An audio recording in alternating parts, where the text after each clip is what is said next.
my name is Paige, welcome to my channel, and if you already are subscribed, then welcome back. If you notice I didn't upload on Thursday, I'm very sorry. I've just gotten back to school and it's been very hectic, so I'm going to be changing my uploading schedule a little bit.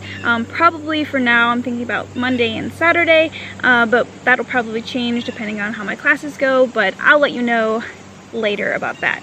Today, however, Troy and I had the idea to list our favorite Harry Potter movies from, well, I guess we'll go worst to best for this video, but we actually got into an argument about our favorite Harry Potter movie, and I stopped us and I was like, we need to make a video about this. So we made our lists separately, privately. I don't know what his list is, he doesn't know what mine is, and we're gonna go one by one, and we're gonna go up the list, and then we're gonna argue. So, do you wanna do like the MMA sound? The MMA sound? Is that what it's called? I don't know what the MMA sound is. Is that what it's called, MMA? No, that's WWE. WWE! Ding, ding, ding. There you go. So, we're going from our least favorite movie, which would be number 8. My number 8 is Chamber of Secrets. Okay. What's your number 8? My number 8 is actually Deathly Hallows Part 1. Funny enough, okay, I'm sorry to... Oh my gosh, we have it swapped. Yeah, I'm sorry to skip ahead here, but we do have it swapped on our list. Our 7th and 8th spots, we might as well say, are Deathly Hallows Part 1 and Chamber of Secrets. Yeah, we're in agreement right now. This might not be an argument at first. It's gonna be, yeah, we're gonna get bad. Sorcerer's Stone is so cohesive, it's just like, it's straightforward, it's like Harry's kind of like introduction story. But Chamber of Secrets is just like a really weird, like it has like something to do with like the main plot, like Voldemort, but like also doesn't at the same time, and then so many questions arise from like how the wizards and like the elder wizards don't react to like very simple solutions to the basilisk problem. I don't even want to get into that, but I mean, it's just the story for Chamber of Secrets is full of like really big questions for me. Yeah, I mean, I guess that's pretty much a problem throughout Harry Potter. Like, why don't people, like especially professors and just adult figures, do things that they should be doing? But I generally ignore that. The reason why I don't like Chamber of Secrets very much is because, like, you know, it's kind of like Sorcerer's Stone, but like repeated, because like it's another attempt by Voldemort to like infiltrate. Not even though, because it's weird. It's like Chamber of Secrets is like, it's not even the real Voldemort. It's like his part of his soul. It's like the Horcrux trying to kill Harry. And Voldemort, I don't know, what is Voldemort doing? What is he doing in this? I don't know. There's just so much going on in that movie that I was like, okay. It's a weird movie. The reason why Deathly Hallows Part 1 was my least favorite, even though I think it's probably interchangeable between that and Chamber of Secrets, is because, I mean, it's Part 1. Like, it's almost like, I would compare it to like Twilight. Where like... No, okay, here's the thing though.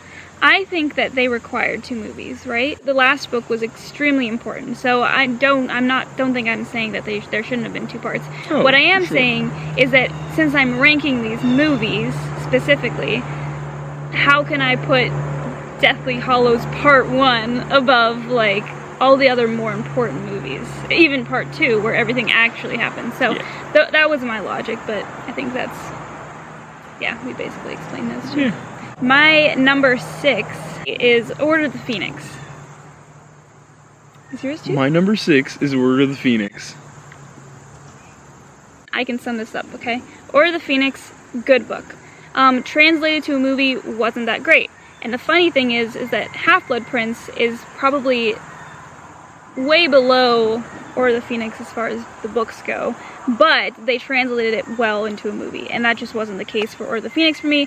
That's not because I don't think it's like aesthetically pleasing, because it very much is, especially the part where they're in the Ministry and all the orbs are being knocked down.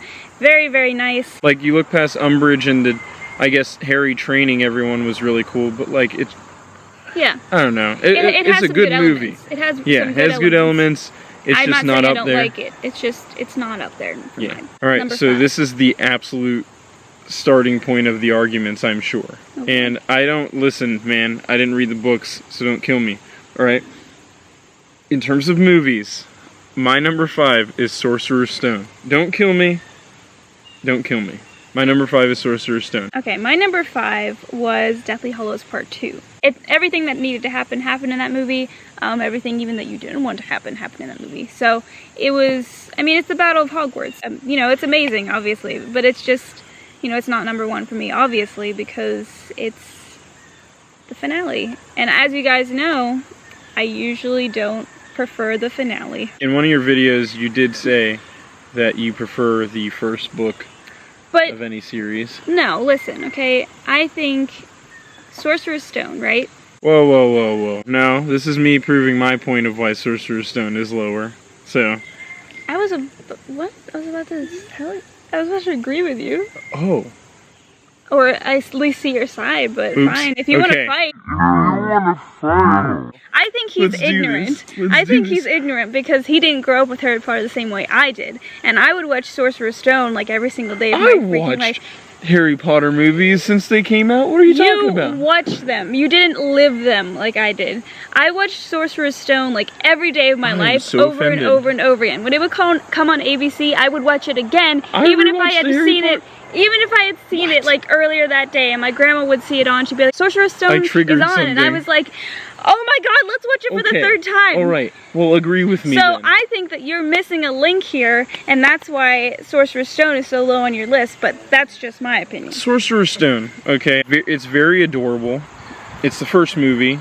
It is, like I said, I already said it's like one of the most cohesive movies. It's like there's no part in that movie where I'm like, "What's going on? I don't understand." No, it's like straightforward. You know what's going on. He's getting into the houses. You're introduced to like the whole thing of the wizarding world and Hogwarts. It's wonderful. It's a great movie. You know, definitely one of the reasons that I even like got into the series or watched the movies in the first place. One problem I have with the older movies, I wish there was like just a middle ground Dumbledore, because super like wise, ancient, slow moving Dumbledore is like, I mean, I love him for like a minute, and then I realize he just doesn't have like the driving force that like Dumbledore needs to have to do what Dumbledore does. Then the other Dumbledore is like attack mode, like if you did you put your name in the Goblet? Did you put your name in the Goblet? Like he literally is just a little too active for Dumbledore. When I picture him when I'm reading the books, I don't picture the early Dumbledore, like in the movies, I don't picture either one of them. Yeah. I do picture somewhere in between. Probably looking a little bit more like the earlier Dumbledore, but with the mobility of like the later Dumbledore, if you know what I mean. Maybe we need what's his name? Gandalf. No, we don't need Gandalf. We don't need Gandalf? We don't need Gandalf. Gandalf's cool. Cool. Gandalf's so cute, dude. Yep. We're on number 4. Okay, I'll go first. This one for me is Half-Blood Prince. So, what? Go on. Like I said earlier, I think that Half-Blood Prince, the book, is kind of boring, if I'm being honest. But the movie is very funny. It's very funny. And I'm glad that they did that because the material is a little bit boring. And it's kind of like, it's definitely not a filler book because you know what happens at the end of Half-Blood Prince. But it's like, are you upset about something, Jay? No, I'm thinking, I'm planning my attack. Okay. Also, you didn't let me say my number 4 before you started proving your case. You're disrupting the order. No, it's not.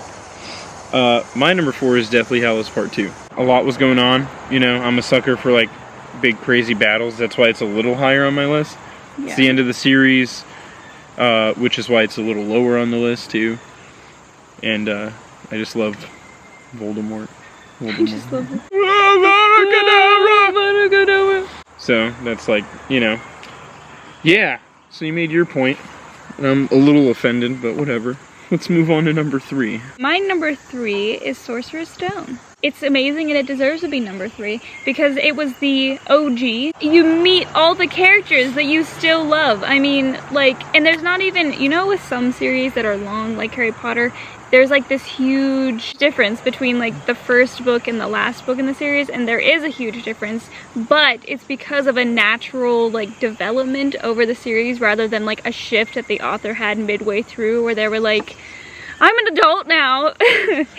And it's not like that. So the beginning is actually a good beginning. And, you know, the first book is straightforward. It's easy for kids to understand. And the same kids that read it when it was released are the kids that were able to enjoy it when the series came to an end. So it was just, it did a good job of drawing people in the whole way through. My number 3 is Prisoner of Azkaban. That's okay. I'm starting to realize as we prove our cases why maybe Sorcerer's Stone didn't like hit home with me. I've always been into kind of like the macabre, kind of like darker side of things. Essentially, I feel like that like darkness or darker side of me like appealed more to like the movies after Sorcerer's Stone when like it was a kid's book, but it was also like, uh-oh, like, is this a kid's book? Like, when dark, magical things were happening. You know, I wasn't like in it for like the cute magic where they were like, heck you! But like whenever they were like, Expelliarmus and like, Avada Kedavra and like trying to kill people, I was like, oh yeah, oh yeah! All the things I love about Prisoner of Azkaban, the time turner sequence is like, time travel is so confusing to put into any story, and they just did it in a way that was so slick. Sirius Black, Lupin, that whole scene where they kind of confront each other and Snape is there and they're like, it's you, no it's you, no it's you, no it's you, and then like it's, you know, Peter Pettigrew. I was like, dude, oh my gosh, what's going on here? Well, my number 2 is Prisoner of Azkaban. And I am a little bit offended that Prisoner of Azkaban wasn't a little bit higher on your list.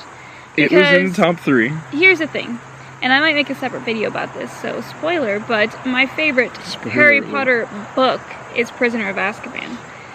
The reason why the movie isn't my favorite is because I think my number 1 is the best. However, the movie, like, that's where all of the actually important side characters show up. And I'm not talking about, like, obviously Ron and Hermione, because they're just, like, they're just there. You don't even really have side characters prior to Prisoner of Azkaban. You have the 3 main people, and you have, like, the other students. You have your antagonist, you have your villain, you have, like, some helpers, but, like, nobody that's actually important that you care about individually until Prisoner of Azkaban, when not just 1, but 2 people show up that you continuously just cherish, you know, until they die. Which is Remus Lupin and Sirius Black. The Marauders are my favorite characters in the Harry Potter universe. I'm still hoping and praying that one day a book will be written about the Marauders. I am even hoping that one day I'll be able to find a really good fan fiction that I can just read. So my number 2 is pretty biased, this is all subjective, but I really, really like, and not because of the humor, but I really like Half-Blood Prince. I feel like the main thing I like about Half-Blood Prince is Snape. I mean, it might as well be called Snape, because Half-Blood Prince. Then why not put Deathly Hallows Part 2 further up? But like, that's where actual Snape is, like, there. But like, you prefer Half-Blood Prince? But like, Snape is like, I get it, but like, no, like Half-Blood Prince is like a testament to, like, it's not so much a testament to Snape's like heroism, it's like a testament to Snape's genius, like him like creating a spell, yeah, him having like just because of ways him? of literally because of that book, because of the book that Harry has. I think I like it more than most people like it, but I definitely wouldn't put it as number 2. Well, I like Snape. Alright, we've come to the finale. You should know what is the number 1. In fact, I think we both have the same number 1. The movie we chose for number 1 is Goblet of Fire. So I think a lot of people would disagree with us on this, and that's perfectly fine. I think a lot of people actually hate Goblet of Fire. I mean, at least they hate the book. And I can agree that it's not my favorite book by any means. It's lacking a lot of areas, but the movie, it's just kind of always been my favorite because it is the movie, or the book, that actually thrusts you fully into the real issue of the series, which of course is Voldemort.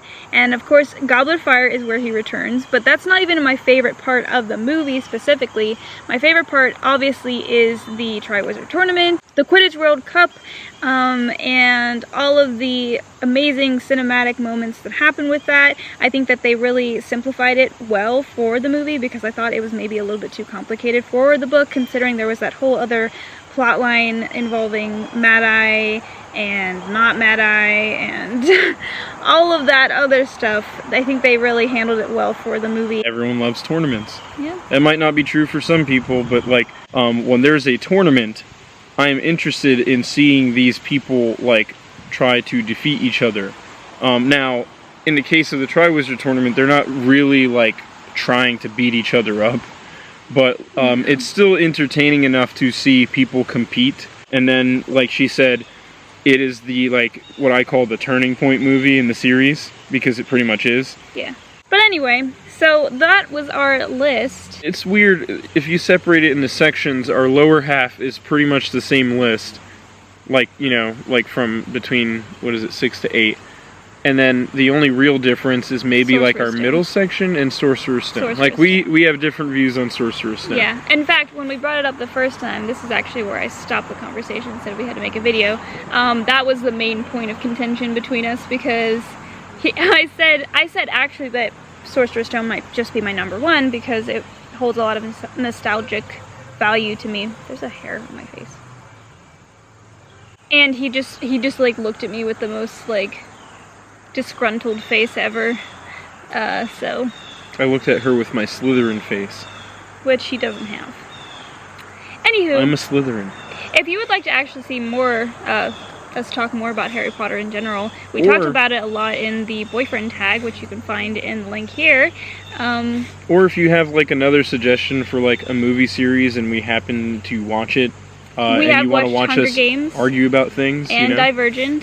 But anywho, so I will see you probably on Monday. I'm not quite sure yet. I know that I'm going to try to upload my 2 videos a week from here on out, regardless of which days they're on. And then when I find my perfect set schedule, I will let you know what it is. Before this video ends, I thought I'd let you know what shirt I'm wearing. And it is a Love Simon shirt, aka Simon versus the Homo sapiens. They made these shirts for the movie they made last year. Or the year before, and my friend Becky got it for me in Orlando, actually, so thanks, Becky. I'm not wearing anything important. He's not. Red Hot Chili Peppers. My shirt is the only thing that's important here. So I will see you Monday. Hope you have a great weekend, and yeah. Bye!